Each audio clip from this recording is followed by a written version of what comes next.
नमस्कार, एक बार फिर से आप सभी का स्वागत है आपके अपने इस यूट्यूब चैनल पर, जहां पर हम मैथमेटिक्स के अलग अलग सवालों को हल कर रहे हैं और अलग अलग कोर्सेज़ को पढ़ रहे हैं। पिछले वीडियो में हमने क्लास 10th के सेकंड चैप्टर के बारे में बात की थी, उसके क्वेश्चंस को सोल्व किया था, उसके एक्सरसाइज कंप्लीट किए थे अपन ने। अब हम बात करने वाले हैं थर्ड चैप्टर, यानी कि उसका नाम है बहुपद पॉलिनोमियल्स। तो बहुपद पॉलिनोमियल्स होता क्या है उसके बारे में हम जानेंगे और उसकी एक्सरसाइज को सोल्व करने वाले हैं। तो सबसे पहले हम यहाँ पर बात करें, जैसे बहुपद की बात आती है, पॉलिनोमियल्स की बात आती है, तो यहाँ पर हम क्या बात करेंगे कि चर क्या होता है। चर राशि, या जिसको हम कहते हैं वेरिएबल्स।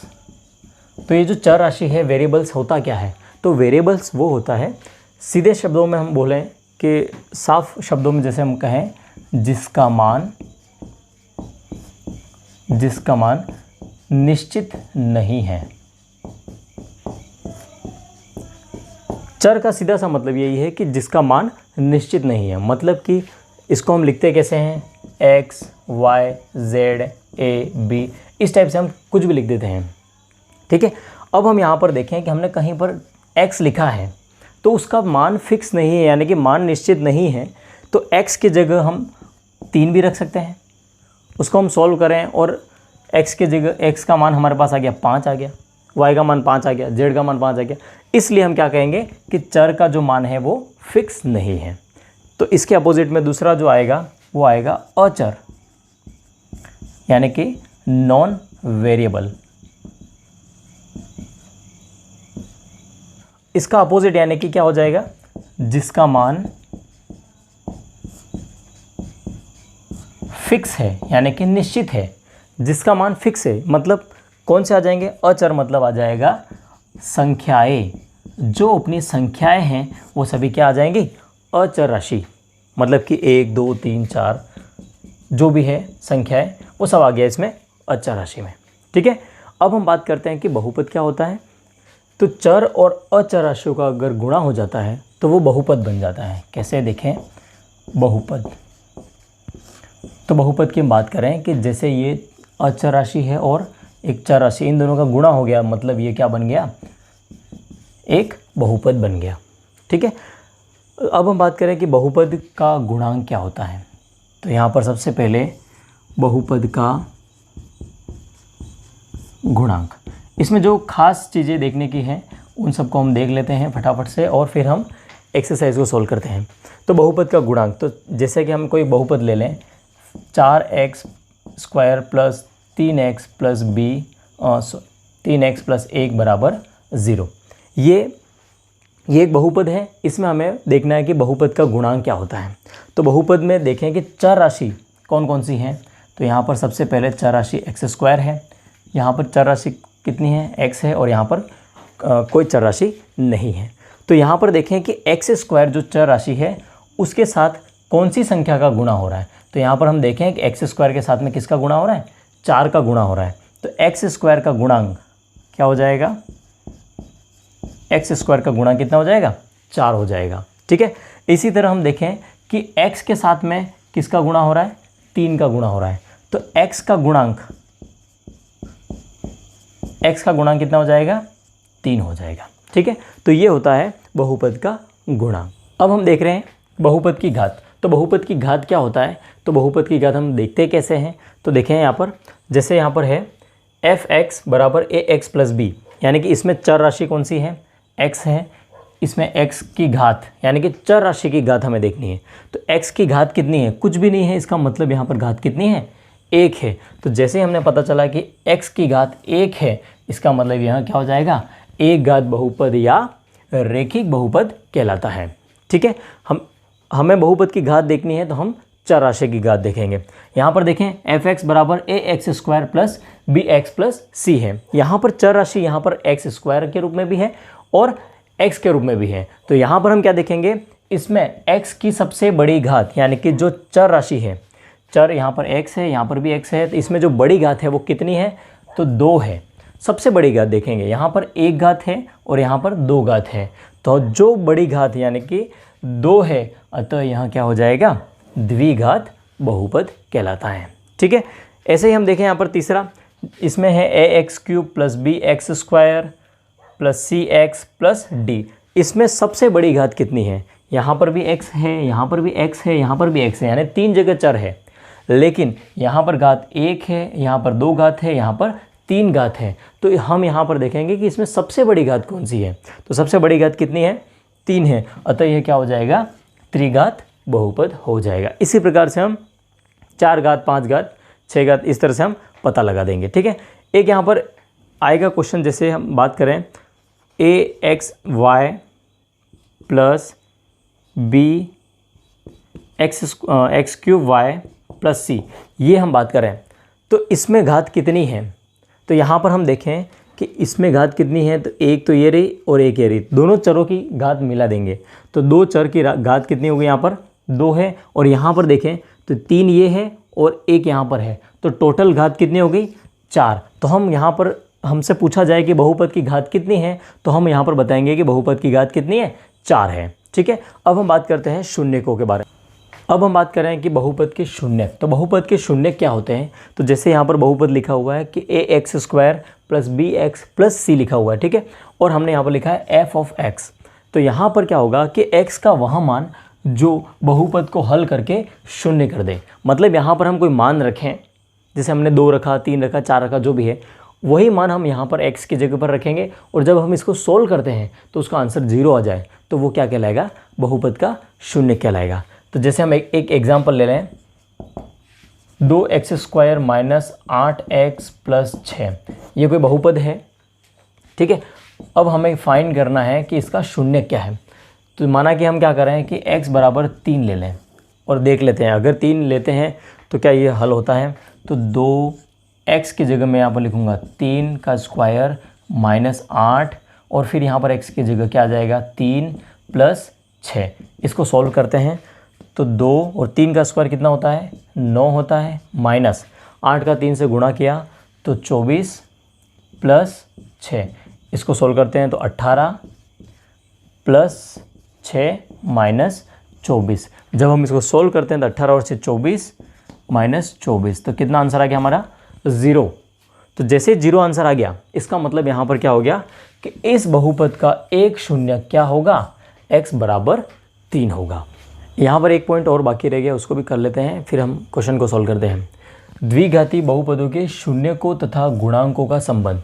तो जैसे शून्यक हम कैसे फाइंड करते हैं वो हमने कर लिया है, गुणांक कैसे फाइंड करते हैं वो भी हमने कर लिया है। अब हम बात करें कि शून्यकों तथा गुणांकों का संबंध क्या है। तो माना कि कोई बहुपद है ax² plus bx plus c। ठीक है। तो यहाँ पर हम देखें कि गुणांक क्या है, तो हमें पता है कि गुणांक a है, b है और c, ये 3 गुणांक हैं। ठीक है। अब हम बात करें कि माना कि जो शून्यक हैं वो क्या है? अल्फ़ा और बीटा। अल्फ़ा और बीटा 2 शून्यक हैं, मतलब कि अल्फ़ा का मान हम यहाँ रखते हैं x की जगह तो 0 हो जाता है, यानी 0 हो जाता है। बीटा को भी रखते हैं तो 0 हो जाता है। तो 2 शून्यक हैं यहाँ पर, माना शून्यक, यानी कि 2 शून्य कितने हैं? अल्फ़ा और बीटा। तो इनका जो संबंध है वो क्या है कि अल्फ़ा और बीटा यानी दोनों शून्यकों को जोड़ दें तो वो किसके बराबर आना चाहिए? वो आना चाहिए -b/a, -b/a के बराबर। तो पहला जो संबंध है वो ये है कि दोनों शून्यकों का योग, शून्यकों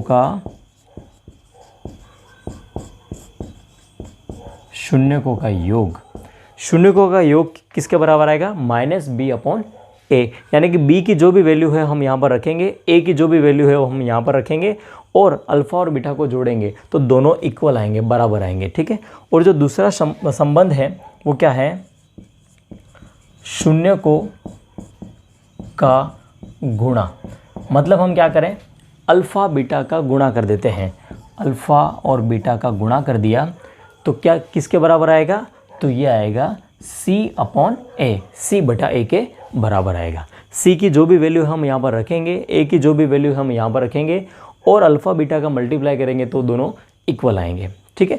तो इसी पर बेस्ड क्वेश्चन है, तो उसको हम सॉल्व करते हैं। चलिए एक्सरसाइज 3.1 को हम शुरू करते हैं। तो पहला क्वेश्चन हमने यहाँ पर लिया है, निम्न द्विघात बहुपदों के शून्य ज्ञात कीजिए। मतलब अपन ने जो अभी तक पढ़ा है उन सभी का इस एक्सरसाइज में प्रैक्टिस हो जाएगी। अपन ने जो पढ़ा है वो हमें इसमें फाइंड करना है। तो सबसे पहले हमें शून्यक फाइंड करना है, फिर हमें क्या करना है? शून्य को तथा गुणांकों के बीच में संबंध की सत्यता की जांच करनी है। ठीक है, तो कैसे करेंगे देखें। तो सबसे पहले यहाँ पर दे रखा है द्विघात बहुपद 4x² माइनस 4x प्लस 1। तो हम यहाँ पर क्या करें कि देखते ही हमें सबसे पहले गुणांक फाइंड करने हैं। और गुणांक फाइंड करने के लिए इजीली हम क्या करें कि इसका जो रूप है, सामान्य रूप है, वो क्या है, ax² plus bx plus c, इसको हम लिख देते हैं। ठीक है, फिर हमें कंपेयर करना है केवल और केवल x² के साथ। यहाँ पर a है, यहाँ पर कितना है, 4 है। इसका मतलब क्या हो गया कि a बराबर कितना है, 4 है। ठीक है, इधर हम देखें यहाँ पर b है और इधर क्या है, माइनस का 4 है। तो हम यहाँ पर क्या लिखें, b इक्वल टू -4। c यहाँ पर है और यहाँ पर 1 है, तो c इज इक्वल टू कितना हो जाएगा, 1 हो जाएगा। तो ये हमारे आगे गुणांक आ गए। अब हमें क्या फाइंड करना है, शून्यक फाइंड करना है। तो शून्यक फाइंड करने के लिए हम क्या करेंगे, ये जो द्विघात बहुपद दे रखा है उसमें हमें क्या देखना है कि जो 4x² माइनस 4x प्लस 1 है, तो इसमें जो चर राशि है उसकी घात 1 वाला पद हमें देखना है। तो यहाँ पर x की घात 1 वाला पद ये रहा।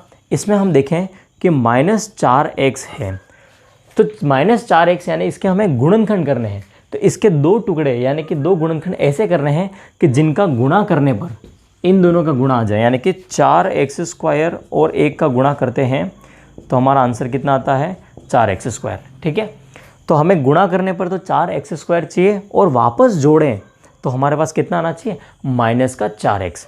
तो हम यहाँ पर देखें कि 4 का गुणा मतलब 4 वापस लाने के लिए हमें क्या करना पड़ेगा, 2 का 2 से गुणा करेंगे। तो 2 का 2 से गुणा करने पर कितना आता है, 4 आता है, लेकिन हमें -4 लाना है। 2 और 2 जोड़ेंगे तो कितना आएगा, +4। लेकिन -2 और -2 जोड़ें तो कितना आएगा, -4। तो यहाँ पर -4x के जो टुकड़े बनेंगे यानी गुणनखंड होंगे वो क्या होंगे, 4x² -2x प्लस 1। ठीक है, तो इस तरह से हम क्या करेंगे, इसके गुणनखंड कर देते हैं। अब हम क्या करें, इन दोनों को साथ में ले लेते हैं और इन दोनों को साथ में ले लेते हैं। तो जैसे ही हमने इन दोनों को साथ में लिया तो यहाँ पर जो कॉमन आ रहा है उसको हम बाहर निकाल देते हैं। तो यहाँ पर 2x है, यहाँ पर भी 2x कॉमन आ रहा है।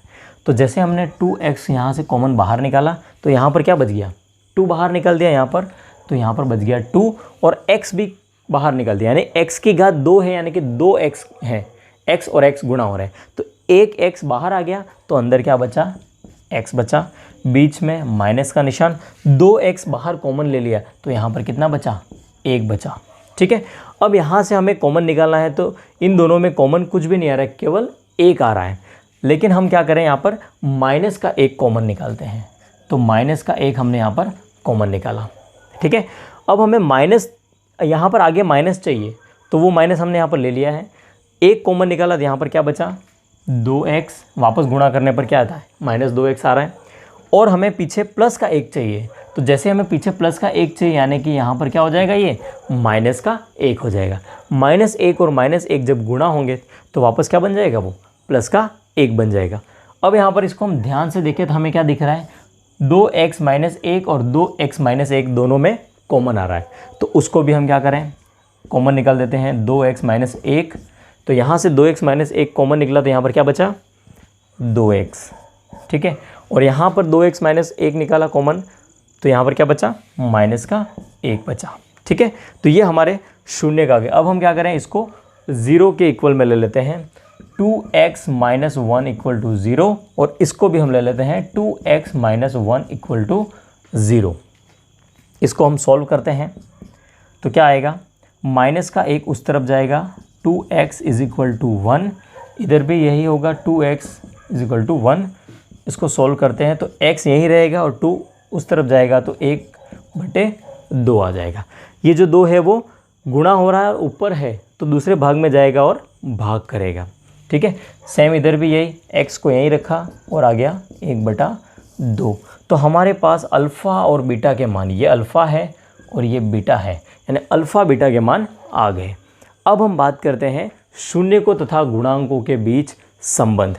तो सबसे पहले हम देखें कि शून्यक व गुणांक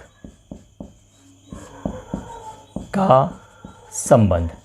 ठीक है, तो हमने ये पढ़ रखा है, तो इसका संबंध क्या होगा कि जो शून्यकाएँ हैं उन दोनों का योग यानी अल्फ़ा प्लस बीटा, तो अल्फ़ा कितना है 1/2 प्लस बीटा कितना है 1/2, ठीक है।